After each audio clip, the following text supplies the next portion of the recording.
You know the Magna culture, right? Nobody works for me. You people work with me. I'm working for you.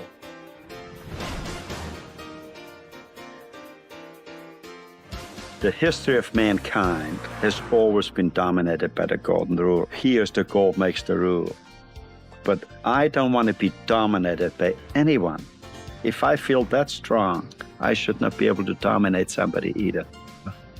Thank you for joining us today for our podcast, The Road to Economic Freedom, with legendary entrepreneur Frank Stronach, the founder of Magna International, also dubbed the Magna Man, a creator of 180,000 jobs in 34 different countries with 440 factories.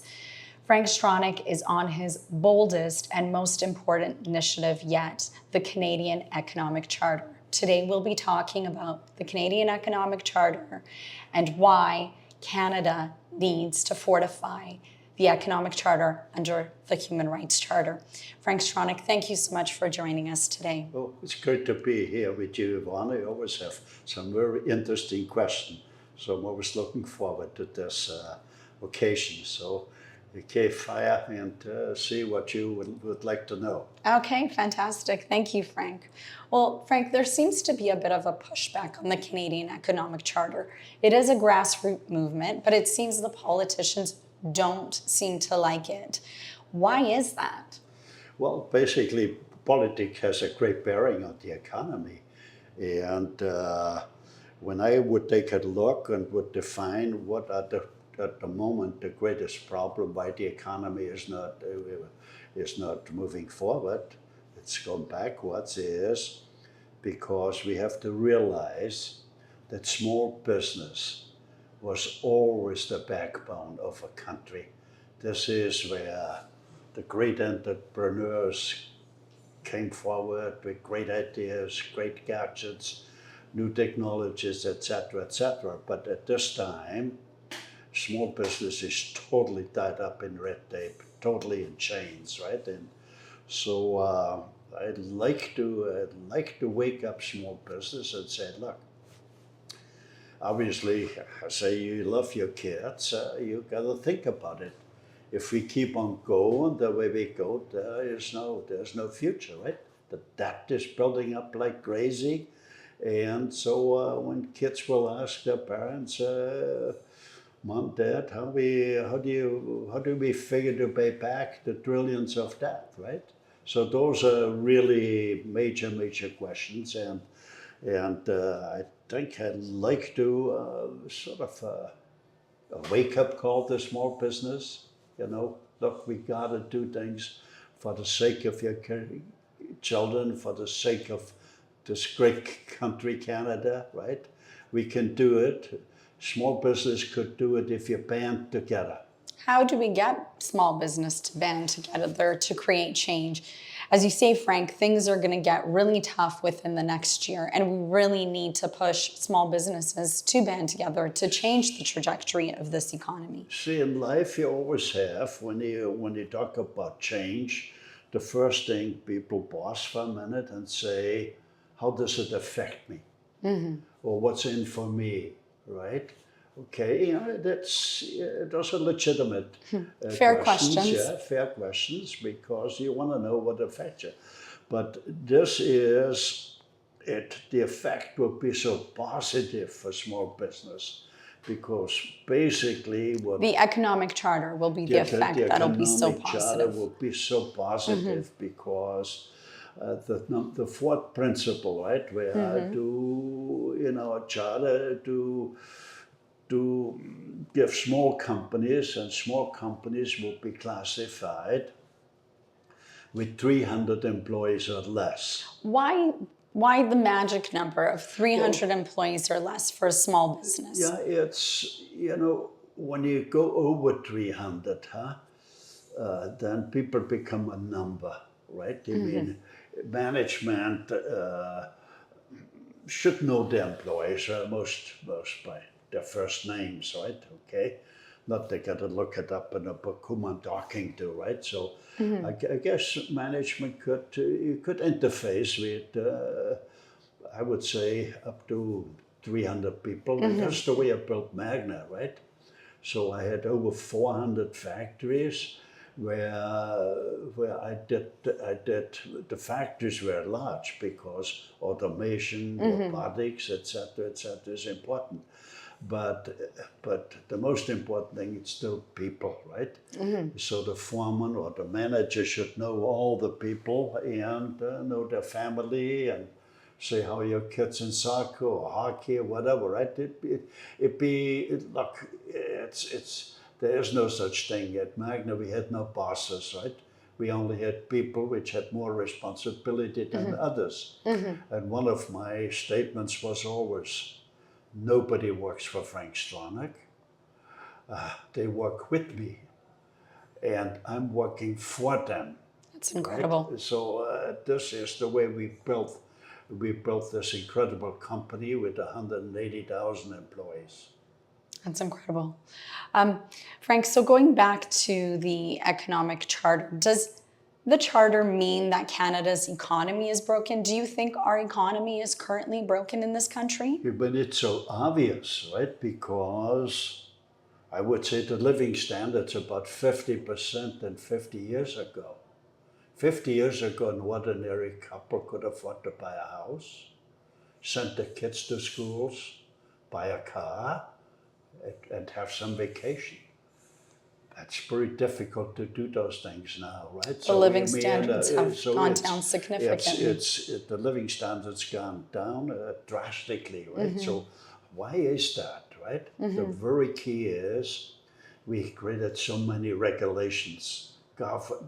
Governments created so many regulations that practically it's like people, when the arteries don't function, right, you got too much cholesterol, right? So the economic arteries are now full with cholesterol.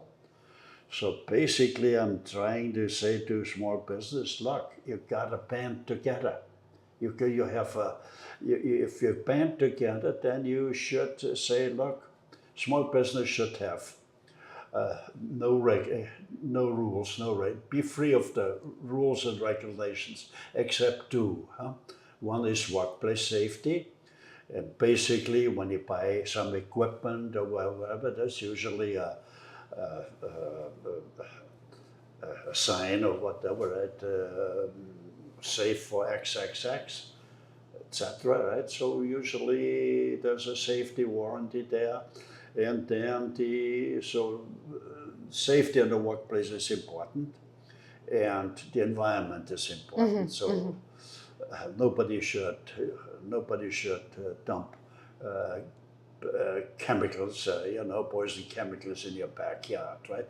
So those are the only two rules. But otherwise, I'm saying government has no business to be in a small business. Right? No business to be in small business. I like that statement. So I think that, and small companies should have no regulators in there, right? Because is that what you mean by unleashing small business? That's what I call taking the tape off and taking the chain off. Give small business the room to breathe, to run, to come up with ideas and follow them, not waiting, can I do this, can I do that, is that, and we have so many regulations. And that's now. Two-part, regulation and taxation on small business. Well, yeah, so take the regulations off, and the other thing I'm saying is small business should not pay a business tax. Small business wants to grow, right? And the only way they can grow is by hiring employees. And employees will pay a wage tax, or the income tax. So when we take a look, governments would make more monies by collecting the income tax from employees, right? So, there's approximately 1 million small businesses. If they hire 2 employees each, that would be 2 million new employees. And that's what we need. And that would be a significant change. We should not be paying. We should make an arrangement or create a structure where people have jobs. So the economic charter would help open up the private sector. The economic charter will open up the private sector, right? I mean, governments cannot create any jobs. Governments cannot give you anything unless they take it away from you first, right? And in that process, they waste a lot of monies. So we gotta pass a law, right? That small companies below 300 employees are totally free, right? Let them do their own business, let them come up with new ideas, etc. Same like when I opened up my first factory 65 years ago, I just put a sign up, say tool and die making, open for business. I didn't need regulators. I did not, and so. I think that sounds like a pipe dream for businesses in today's environment. Yeah, today's thing, it's out, but look, this is when Canada did great, right? When the living standard were great, everybody wanted to come to Canada, right? Yeah. So, so in 65, I opened up, I rented a small building, right? And I bought a few used machines, and out I went hustling, and I walked in the factories and I said, I'm very good in solving problems. If I can't solve the problems, they don't have to pay me. Obviously, I solved some problems because after 1 month, I hired somebody. After 1 year, I had about 10 employees. After 2 years, 20. And life is really an evolutionary process, right? You go to different evolutions, right? In your personal life, in business, in the country too, right? And if something doesn't function, you should know you got a problem, okay? I think we have a major problem in Canada because we got to change some of the rules. We got to change the system. The system will be that governments must have balanced budgets, so they're not going to promise and try to be elected and re-elected, right? That's one of the greatest statesmen and politicians, Winston Churchill, said the problem with Parliament is there's only politicians in there. The mandate of a politician is to be elected or re-elected. And that's just a 4-year cycle, so a 20-year plan would be a 4-year difficult cycle to because what Winston said and what it is when if the only politicians in there, it's the countries run via political reasons how politicians get re-elected. Okay, so that's why Winston Churchill said Parliament needs a chamber of citizens to balance out the politicians. But this is cumbersome, and I think small business will act or will be like a chamber of citizens in Canada, right? Because if small business does well, the whole country will do well, because when small business operates, they'll operate on the same level playing field. So our current political system, Frank, is not conducive to business? It's absolutely not. And the two major things what has to be corrected, where there has to be a discipline put on politicians, is you must have balanced budgets, because right now we borrow more and more. The hole gets deeper and deeper. Okay? Okay, I mean, how can our kids, we got to see how can our kids pay back the trillions It's frightening. what we create. It's frightening. So it's getting this. So one, it must have balanced budgets, and it must every year pay back a little bit of the debt. So in 20 years, Canada should be debt free. So that's one of the most important things. And the second reason is set small business free. Take all the chains off and give small business the freedom. They call it free enterprise. Free enterprise is really, without free enterprise, there can't be no free society. No. But on the other hand, yes, we do need some regulations, yes, but not the huge amount what we have now. Yeah, which shackles businesses and prevents them from being able to grow. Business can't move, right? I mean, you think you can't even get started, right? Because right away you got to answer X questions, this and that. You're all over the map. So Governments have no business in small business. And So- small business operated quite well because small business, they have certain committees, they have certain where they, let's say the bricklayers get together and say, look, we want to have a great reputation of being a great trade, right? Or the carpenters or whatever, or the electricians, right? They set rules within the organizations. So Frank, you're a big proponent of free enterprise, but you also talk a lot about fair enterprise. What is the difference between free enterprise and fair enterprise? How do they function together to stimulate and better the economy? Okay. So free enterprise should be, or fair enterprise should be the law when you go with 300 employees. That means, you see, when you take a look and when you observe politicians or for instance, there's one thing politicians agree with business. All politicians agree with business. If the economy doesn't function, nothing else will function. If the economy doesn't function, you cannot feed the hungry, you cannot look after the most fragile people, the elderly, the sick, and the handicapped, right?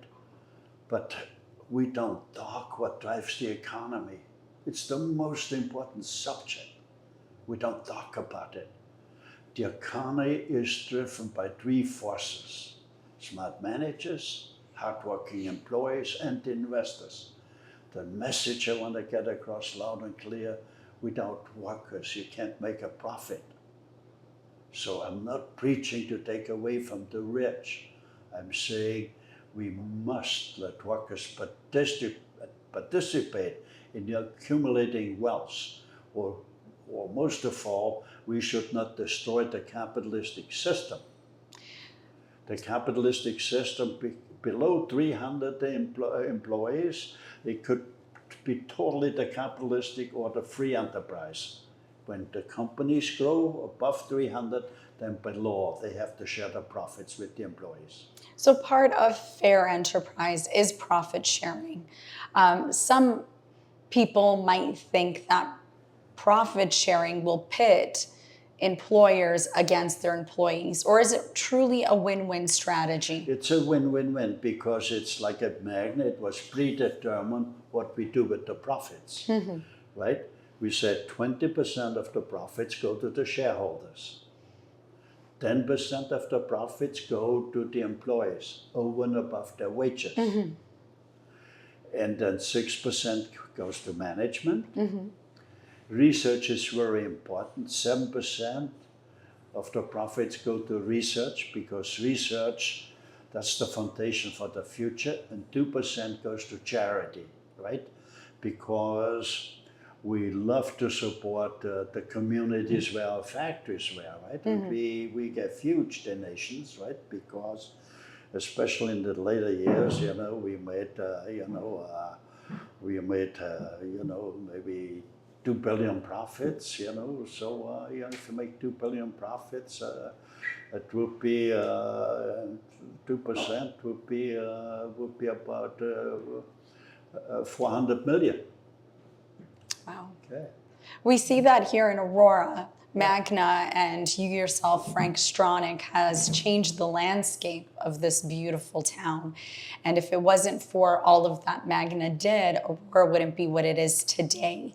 Do you think because Aurora benefited from the Magna corporate charter that you incorporated here locally, that Aurora should be the first place to endorse an economic charter because they saw firsthand the benefits of it? Yeah, the way I did things here, I let the town know we like to build a factory in the town. We try to be a good corporate citizen, and we like to work together with the people, right? And we keep them informed what we do. You know, is it healthy? Is it dangerous? You had a Is lot it- of communication. So we had great communications with the thing, yeah, and I think we developed a very great trust with people which live in the area, right? Okay, because they had access to us, they could visit our plants, right? So there was, and most of all, we had a clear message. A certain percentage of our profits went back to the community. So will you be taking a municipal approach in Aurora with the economic charter, seeing as our municipal leaders are the closest ones to the people? They're going to be the most affected by this recession, and when small businesses are affected by the looming recession. How do you think, what kind of role do you think the municipality can play? That's a good question, because municipalities bear the brunt, right, when there's a recession, right? And when there's a recession, it's usually the fault of bad government. Okay? Okay, so I think it's good for the town, for the municipalities, if there is, let's say, a committee of small businesses, right? They could interface with, or call it lead ambassador or committee, but I think there will be, there's a lot of people, we know this, which would like to be part of the Economic Charter of Rights, and we say it's grassroots, so there's no monies involved. We call them ambassadors of the Economic Charter of Rights. We call the people which maybe get good communication skills or want to go a little further, that they could interface with the town officials, right? I think there should be a committee type where the Economic Charter of Rights people will advise the town, right? By doing XXX, the recession might be less severe. And what is the role of our municipal leaders, our councillors, our mayors in protecting the local economy and endorsing an economic charter of rights to ensure that the local economy is protected? Again, that's a good question, right? Because it starts right there. It's a responsibility when you might you be a town councillor, or might you be a member of parliament, a provincial, or the federal, right? Yeah, anytime you have an obligation, your number one thing is, can you make things better for the people, right? So I think like I said, governments don't function, and I know most of the politicians, right? They individually, they are nice people, right? They want to do well, right? Brian Mulroney was on our board, Mike Harris was on our board, and Bill Davis, like many others, right? From both parties, liberals, federal, worldwide. But the problem now is, and I know many young politicians getting in and say, look, I would like to rejuvenate Canada, I'd like to get Canada going. But when they sit down with the older politicians say, you can't say that. If you say that, that's something new. If we bring forward somebody new, you can be criticized. There's no way we be elected. And if the other party gets in, they will do it they would do a lot worse than we are. So this is what the problem is. There's nothing new. Something new is we need small business gotta have a say on the economy. We gotta give them the freedom. That's what's missing. Will small business keep the politicians accountable to the principles of the economic charter? The small business get together and said, look, we expect two things from the government. Balanced budgets, and we don't want to have regulators in our factory. And we should not pay a business tax because we want to grow the business, we want to hire many employees, and you make more tax revenues, you collect higher taxes that way. Okay, that's the interest. It's totally reversed. It's totally the wrong thing to do. So so if small business does well, the whole country will do well. Because they employ more and more people. Okay, that's got to be understood. That was a two fundamental principle where we got to take a serious look, and I'd be willing to debate everybody on that, because for the simple reason I don't know of anybody else which started in a garage and built up a company with No. 180,000 employees. I have a certain age. I have no agenda. This country has been great to me. When we're young, we all hustle a bit to make some monies so we can live in dignity. I had over 400 factories in 34 different countries. Incredible. I could have lived in dignity in a lot of those countries. So, but I have a conscience, and my conscience tells me, Frank, life has been so great to you, you know, you're blessed with good health and a good mind. And my conscience tells me I gotta work on the economic charter. I gotta make people aware. The very key is an economic charter of rights could eliminate poverty. It does not guarantee everybody with economic freedom, but we gotta realize if you're not economically free, you're not a free person. No. You're a servant. Okay? So as you say, you're free to be hungry. you're free to be hungry, right? Okay. So it's so important to know when small business gets going, they need employees. And small business, they don't need the government to tell them how to run it. Small business, it's pure free enterprise, it's pure capitalism. The owner or the entrepreneur knows if somebody works harder and smarter, that he's got to give a bonus or profit sharing or equity. So it's only when you go beyond 300 people that by law you would have to share the profits with the employees, not below.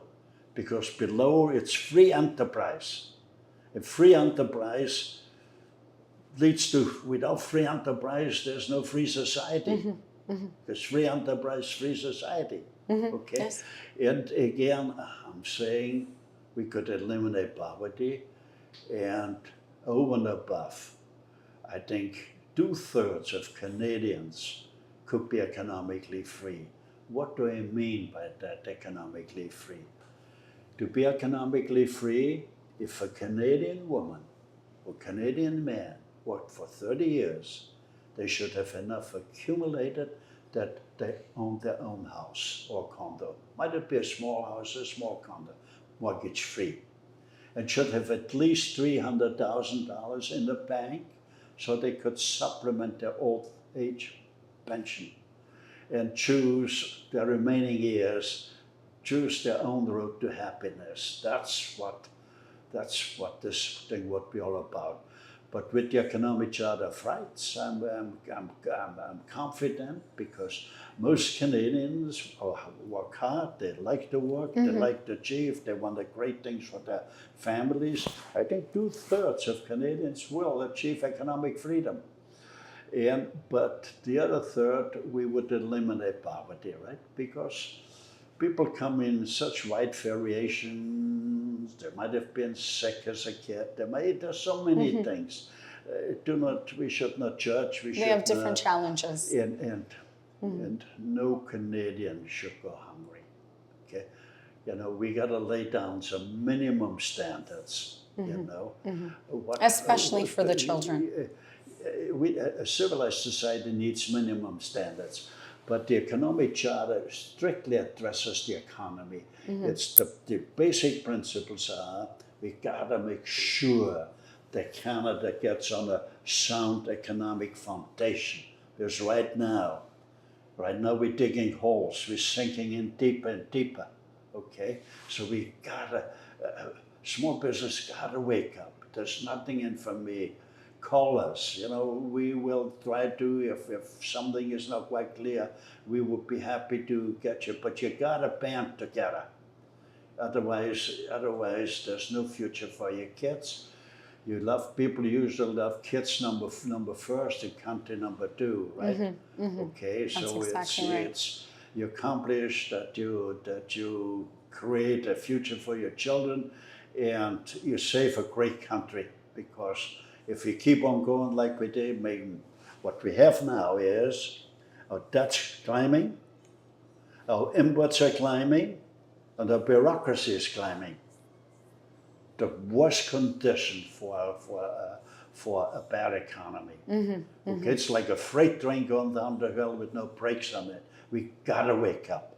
So we are not really pointing fingers. It's unfortunately the politicians are trapped in a system where they can't move. We got a freedom. Okay. So Frank, just to wrap this up, what would you say to someone who believes that this is too idealistic to work in the real world? We can never be enough idealistic. The problem is we are so little idealistic, right? That's number one, that you got to set a very high ideal thing here, right? Set the bar high, like you did at Magna. You see, when I look at myself, when I look back about 10, 15 years ago, I gave lectures from Harvard right across the States, right across Canada, right across Europe. And when I looked in the mirror and I looked at myself, I was critical about myself and say, Frank, you always thought you were a smart guy, but you've been missing a lot of things. What have I been missing? I've been missing because I was on the board of directors of many universities. I have not brought up the humanity, right? We have great faculties in the universities, faculties for medicine, faculties for technology, the arts, etc., but very little on humanity. What is the mandate of a university?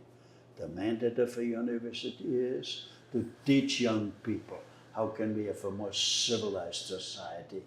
Or to be more specific, universities would be ideal institutions to explore structures which would lead to an ideal society.